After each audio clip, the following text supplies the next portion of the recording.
Pro Wrestling Podcast, Power Podcast. Just ask any wrestlers. Start small. Get interviews. Take whatever you can get. Okay? The best advice I got when I was first starting out wrestling was, you got to eat shit for a while and like it. So take what you can get.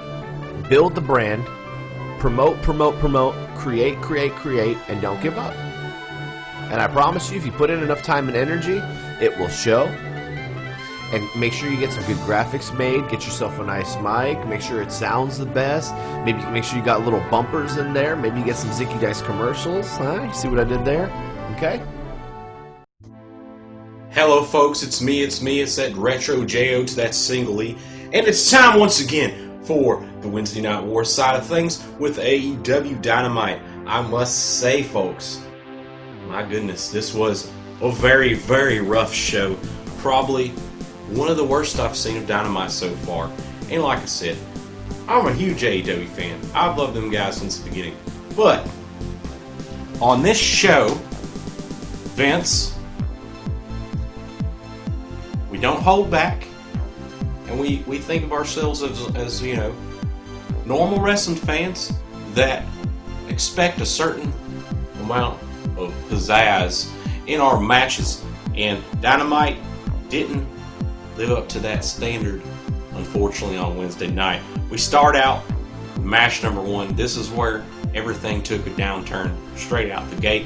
We have a 10-man tag with Chris Jericho, Sammy Guevara, Jake Hagar, Santana and Ortiz versus Orange Cassidy, Best Friends, Jungle Boy, and Luchasaurus. So I'm like, all right, a 10-man tag.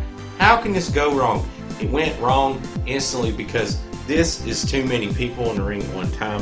This is not a Royal Rumble match. This was, I don't know. To me, it was surprisingly sloppy for some reason. Not a very good opener. I don't know, it just seemed like they didn't care. They had this, like, slothiness about them. It's like they all took the Orange Cassidy gimmick and went with it. I don't know. There was a couple of good moves, a couple of good spots, but still, overall, it wasn't very good. It wasn't a very good match. At the end, we do have Orange Cassidy's team taking the win because Matt Hardy came out and caused an interference. And like I said, I expect so much more from these guys. There's pretty much like no rules in this, even though there should be, because later on in the night there is rules in certain matches. It's like this one, Ref Aubrey, she couldn't get nothing under control. It was straight up chaos. Like I didn't know who was legal. It's just crazy. Anyways, match number 2, we have our weekly TNT Championship with Cody Rhodes. This week he's taking on Indie Star Warhorse. Like I said, the show was not so great. NXT probably destroyed us this week. It wasn't horrible, but it was just very, very average. Cody and Warhorse looked. I don't even know how to say it. Maybe it's just Warhorse is very, very green. I don't know. He's an indie guy. I kind of like the gimmick, but I also don't like the gimmick. I don't know. His gimmick. It's a good gimmick, but it's not powerful enough. He's got like a metal rockhead type gimmick, but to me it's too much Ultimate Warrior, honestly. If you see his face paint stuff, I don't know. He doesn't have the build to be that kind of bad mamma jamma, but I don't know. It was super average. Of course, Cody retained his championship in this match, and then afterwards, both of them were attacked by the Dork Order. That's right, I said the Dork Order. But I guess this is the high point of the night. This is the only thing I really liked on the show, honestly. There was a couple other things, but Matt Cardona arrived after the Dark Order started beating him down. Matt Cardona, if you don't know, he is woo woo woo. That's right, Zack Ryder from WWE. He's pretty much been doing nothing at the moment except for his podcast show. Is the Wrestling Figures podcast. Yeah, Zack Ryder now in AEW apparently. So we have match number 3, the Tag Team Championship. We have multiple tag championships in this night. We had the Dark Order versus Kenny Omega and Hangman Adam Page. Love the guy. This one also suffered. I don't know. It's just the whole night kind of suffered. Like I don't understand what's going on. Like you have consistently good shows, and then this one just takes a dive. I don't know. This one was not good. So, all right. So this match, like I said, it started pretty rough, and it just became average. Like I don't want to see an average match all the time. I want to see at least one great, outstanding match per show. So yeah, pretty average. Kenny Omega and Adam Page will retain their belts. Afterwards, the Dark Order tries to beat them down, just like the previous match with the Cordona thing. And FTR and Young Bucks for the save. Yep, we have FTR, the Revival, in for the save with the Young Bucks. Again, just like last week. This moves on to match number 4, Diamante versus Hikaru Shida. If y'all know who Diamante is, she's a member of LAX, where previous promotions with Santana and Ortiz.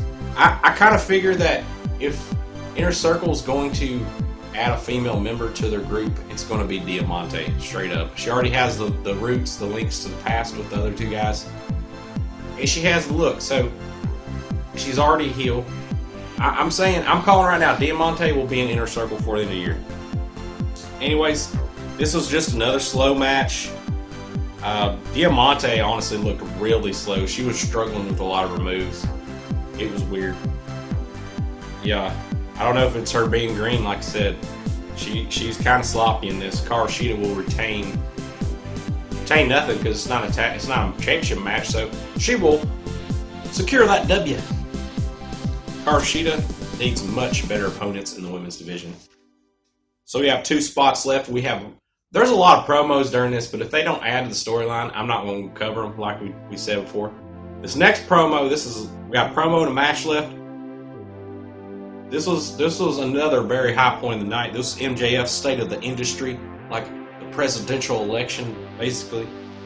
He's basically saying, Mox, you're not my champion. And oh man, Jim Cornette, when he watches this, he's going to love this MJF presidential address thing, because he's basically calling out all the wrestlers in the whole locker room about cosplay wrestling and just showing up to have fun and not taking the business seriously. So I was like, wow, you just called out like half your roster there. MJF, yeah, they're going to get beat down. Anyways, he challenges Mox to a title shot at All Out coming up pay-per-view for AEW. That's their next one. And yeah, so we're going to see Mox versus MJF. I'd like to see where that goes because MJF is top notch. Finally, match number 5. This was the final match of the night. This was a Tornado Tag Team match with Mox and Darby Allin versus Brian Cage and Ricky Starks.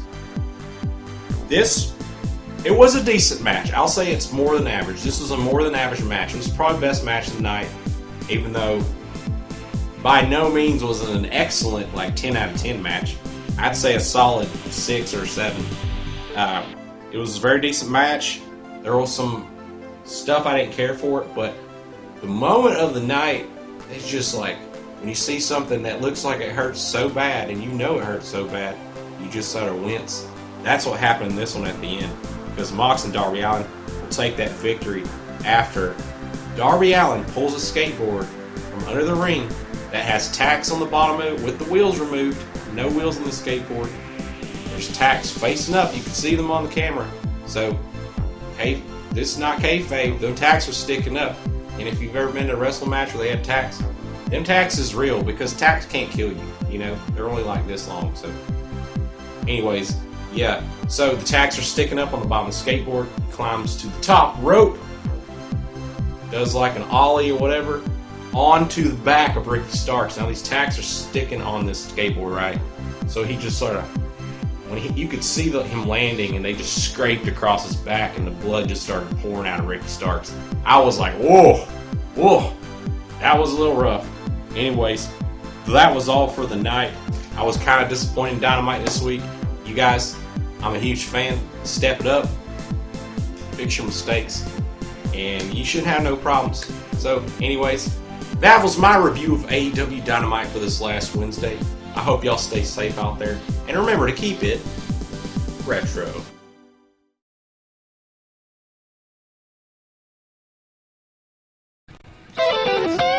Oh, Kokomo, one of my favorite records. Hey man, excuse me. Excuse me. Hey, Yes, hey, hi. how are you? You doing well? How you doing? What can I do for you? I have the coolest gift that you've ever seen. Listen, my boss is Right, honestly, I I'm not found this supposed to be. gift, and guess who it's signed by? You won't ever forget. Who's it signed by? It's by none other than the greatest country singer that has ever walked God's green earth. None other than Toby. I'm gonna go ahead. Keith. I got the Toby Keith signed printer right here. There is no way in blue hell that you got anything signed by Toby Keith himself. So Yeah, really? I'm gonna go That's ahead why I and have have his signature right here. Oh Toby my Keith. good God! It's signed by Toby Keith, the Yeah. cowboy himself. Exactly. Why didn't you say that when you walked in? Listen, I really want to get my hands on that Toby Keith. Listen, would you take something around the number, I don't know, $60,000? I'll take it. Yeah. Hand it on over. Wow. Yeah. Thank you. Wow, TT's gonna be stoked. Hey, TT! TT, you gotta check out this Toby Keith printer. 1993 to... Isn't he dead? No, it says he's alive right there, 1993. It's a question mark. Get the f*** out of my store! Dude. Toby Keith printer comes with me. Outlandish. Ladies and gentlemen, boys and girls, welcome to the NXT side of the Wednesday Night Wars of the Pro Wrestling Power podcast.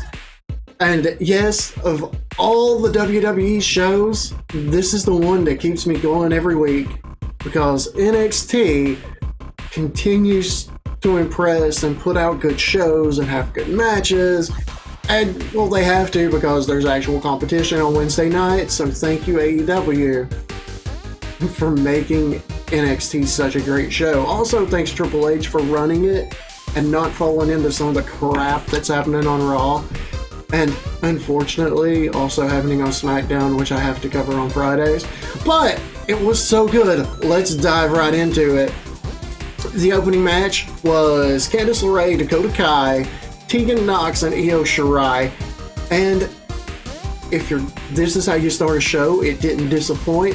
Io Shirai was attacked on the way to the ring, which, if you've been paying attention the past few weeks, she's been getting randomly attacked by everybody. So that's apparently a thing now. Of course, it gave the bad guys an early advantage. But it was only temporary. This match, actually, it delivered. If I were going to do like a grading scale, I'd probably give it a B+. You know, because I was a bit worried that Candice LeRae would drag this match down a bit. I'm not really high on her as a worker. I think she can get there, but she's not there yet. But she really did hold her own. The reason I give it a B+ instead of an A was it hit every single one of the tag team cliches. You know, you get the face in peril, you get a hot tag, and then it did them again. Like, I get if you roll through it once, it's you know, it's good, but it was just a little too much to me. Some people probably really liked it. I just think you went to the well a little too much there. Especially, you could have cut this little bit of time out of this match and had it added to a match later on in the show and made your overall show better. But, I mean, it's still a good cliche that makes matches work. It would have worked better. The hot tag thing works best in front of a live crowd. So the other training people beating on the glass helped a little, but, you know, atmosphere was still a little bit off. But Io Shirai and Tegan Nox win. Io gets a little measure of revenge for all the backstage attacks and on the way to the ring attack she's suffered the past couple of weeks. I guess the curse of being the champion. We get some highlights and an apology from Adam Cole for a segment he did on the Pat McAfee show. That was earlier in the week. And it went so well that Adam Cole apologized for it. And if anybody knows Pat McAfee, it show's crazy anyway. They talk about anything, everything, and nothing at the same time. So who knows where this storyline's going to go. So that'll be interesting. Triple H is going to talk to Adam Cole about it, apparently. So that's a whole thing. Who knows? Then we get Johnny Gargano versus Roderick Strong. Another really, really good match. I'd give it a B+ grade if I'm grading. It was fun. It featured a lot of chain wrestling to start it out. Like, they were countering each other. A lot of really good technical stuff. I like how it was different from the opening match. That was just a lot of bigger spots and a lot of great athleticism. These two were really, like, they were working limbs. They were, trying to get position to get an advantage to make somebody tap out. And that, I love the psychology of that. Really good in-ring work by both of them. And Strong actually was in control, of course, until it went to commercial break and they went outside the ring. Gargano had control for a little while then. And as the match went on, it got more and more physical as these guys got frustrated that they couldn't get the advantage the other way. And it progressed to the point where Gargano hit his finisher and he got the win. Like I said, entertaining match, a lot of good chain wrestling, a lot of good technical stuff. It had a really nice little story within the match itself. Yeah, solid B+. Then we go to a backstage interview where Rhea Ripley and Dakota Kai disagree about who should be Io Shirai's #1 contender. Like, Dakota Kai is tired of all these multi-person matches and all this. She's just like, I should be the #1 contender, and Rhea disagreed. So that'll be interesting how that progresses too. We get Shotzi Blackheart versus Mercedes Martinez, and this was, if you're watching the show, just, you can fast forward through this. It'll be okay. You didn't miss much. Shotzi got in a lot of early offense, of course. Robert Stone and Aaliyah, who are, ringside with Mercedes, distracted Shotzi. So Mercedes got the advantage. She beat her down for a while, and then Shotzi got a little bit of that. Maybe she could win Hope offense at the end, but we all knew better. And, Mercedes continues to be built like the next female monster heel. And, basic, let's build somebody to be strong 101, but protect somebody else booking. So, I mean, it was solid. I'd give it a C, I guess. I don't know. They're going to have to convince me with Mercedes, because I think Shotzi's a star in the making. Like, has all the talent in the world. Actually carried, like, since she was the one selling, she carried most of the match. So, who knows? Why not? Let's build a big month. But, I guess booking-wise, it makes sense right now since Shirai is the champion. She's, acrobatic babyface. You put her against a big female monster heel, and it could work. We go from there to Keith Lee. He's addressing the NXT universe and just telling them everything that's going on. And then, and of course, he's addressing Karrion Kross. Cameron Grimes interrupts, and they fight. Then the lights go out, and Scarlett Bordeaux walks out and interrupts. Of course, everybody knows she's Karrion Kross's valet. And Karrion's on the screen. He delivers an ultimatum. It's like, look, either I get a title shot or everybody in NXT suffers. And since he put Dijakovic to sleep last week, we know that's part of the storytelling of him meaning serious business. And of course, Keith Lee obliged. This is the feud I thought we were going to get later on in the year, but let's go. These are two big, strong guys that can work. That's something I'm really excited about, looking forward to down the road. We get a tag team match, Imperium versus Ever Rise, and it was a squash. just old-fashioned. Imperium beat the crap out of them and won. And then they said that they declared themselves the NXT standard. And of course, that got the Undisputed Era upset, and 4 people beat 2. So the Undisputed Era had their little shining moment after that fight. And you know how I said earlier in the night, if we took a couple of minutes away from the opening match and added it to another, it'd be a perfect show almost? Well, this is where they should have added those minutes to. We get Swerve Scott versus Jake Atlas. It was entertaining because both of these guys are premier athletes. There's very, very little that they can't actually do in the ring. They work well together, there's good chemistry, but it felt a bit rushed. Like, okay guys, we need a really good match from you, but you got 8 minutes. And granted, it was 8 minutes of absolute fire delivery, but like I said, it felt kind of rushed. So, like, I wish it was given a main event time allotment, but they couldn't on this show because the main event coming up was so darn good. But this was a really good setup for to get the fans back hyped to for a main event. But, you know, can we get this at a pay-per-view? Give it a full like 20 minutes and see what these two crazy guys can do. Swerve Scott won via pinfall. And you know, we usually have like, when I'm usually doing WWE shows, we're like, okay, hey, they won with a distraction finish. Or there was a count out finish that changed the title belt's hands. Really? You can do better. Or, you know, a roll up, or the, you know, outside interference, or stuff like that.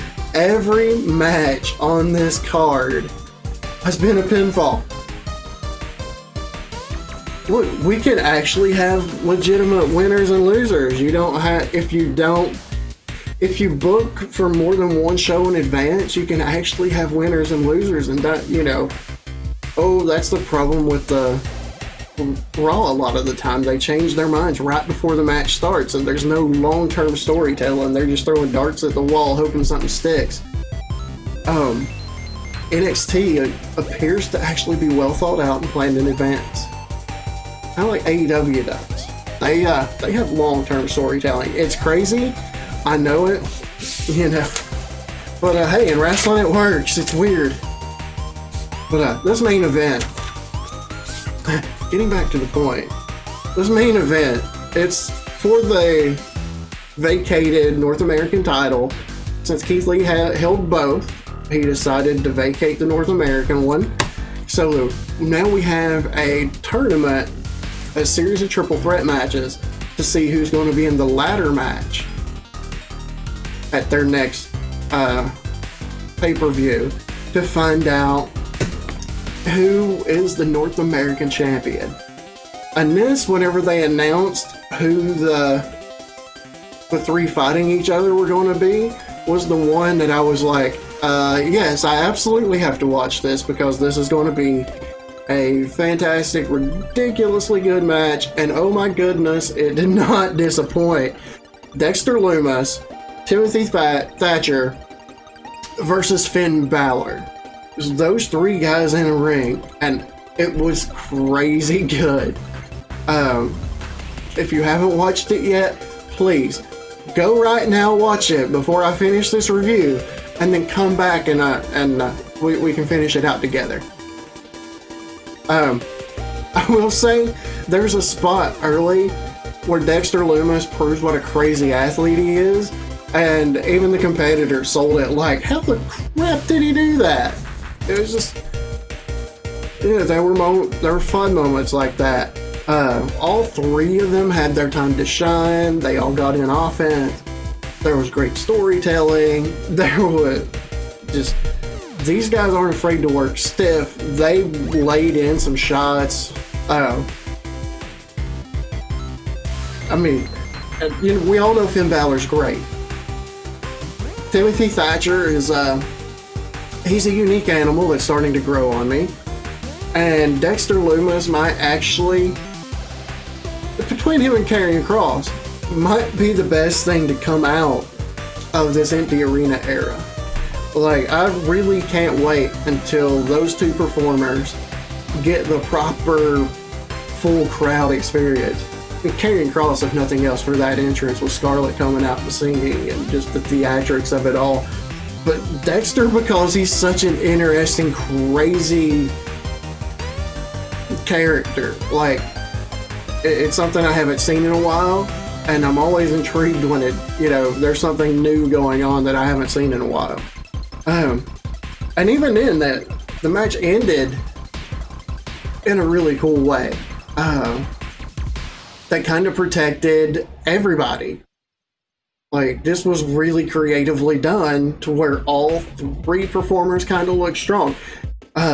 Timothy Thatcher had a hold of Balor's legs, was trying to get him to tap out, and Dexter Lumis saw his opportunity, put his finisher on Timothy Thatcher, and Timothy Thatcher's sitting there screaming for Finn Balor to tap out before he goes to sleep and the ref has to end the match. So, it was a really creative way to finish a match that kind of protected the three.